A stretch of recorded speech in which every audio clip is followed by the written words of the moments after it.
മാഷാ അല്ലാ സംഭവം വേറെ ലെവലായിട്ടാ. ബാക്കിലേ ഇവിടെ ഇങ്ങനെ ചെറിയൊരു സൗകര്യം പുറത്തേക്ക് ഉണ്ടാക്കി കൊടുത്ത് അങ്ങനെ നമ്മളെ പെരിയിൽ ഉണ്ടാക്കിയ മാതിരിക്കണം. പക്ഷെ അടി കെട്ടാനുള്ളൊരു സെറ്റപ്പ് ഇവിടെ ഇയ്യട്ടാ. അതാണ് ഇപ്പോൾ ഒരു പുല്ല് കടി. ഇവിടെ നിന്ന് കെട്ടാനുള്ളൊരു സെറ്റപ്പ് ഇട്ടാണെങ്കിൽ നമുക്ക് നല്ല കിട്ടില്ലായിരുന്നു. അതേപോലെ ഒരു അടി ഇങ്ങോട്ട് ചാടിച്ചിട്ടിട്ട് ഒരു അടിയല്ല 1.5 അടി ചാടിച്ചിട്ടാണ് എന്ത് ചെയ്ത് 40 സെൻറ്റിമീറ്ററാണ് ഇങ്ങോട്ട് ചാടിച്ചിട്ടാണ്.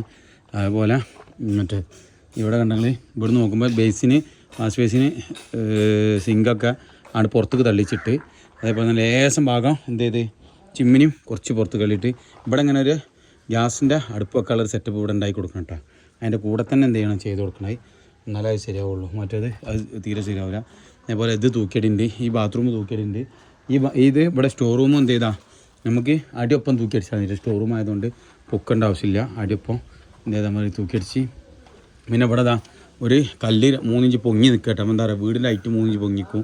നമുക്കിപ്പോൾ പണിയെടുക്കുമ്പോൾ ഒരു 4 ആളെ പണി കൂടുന്നുള്ളൂ. പക്ഷെ എന്താണ് നല്ല ഉപകാരം കേട്ടോ, ഭയങ്കര ഉപകാരമാണ്. 3 ആൾ പണി കൂടുന്നുള്ളൂ. അപ്പോൾ എന്തായി സംഭവം ഫുള്ള് സെറ്റായി. കാക്കാ എന്താ സംഭവം കൈ ഇടിക്കുക ഞാൻ കാണിച്ചില്ല.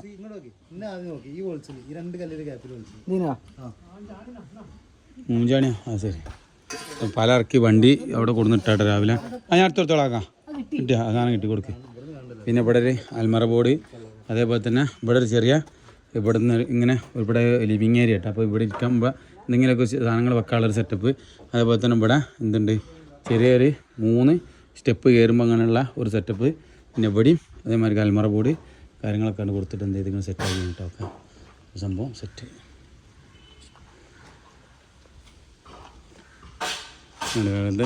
ഭംഗിയായിട്ടത് സംഭവം. ആ ബാത്റൂമിൻ്റെ ഡോർ അപ്പുറത്തുനിന്നായിട്ട് വരണേ.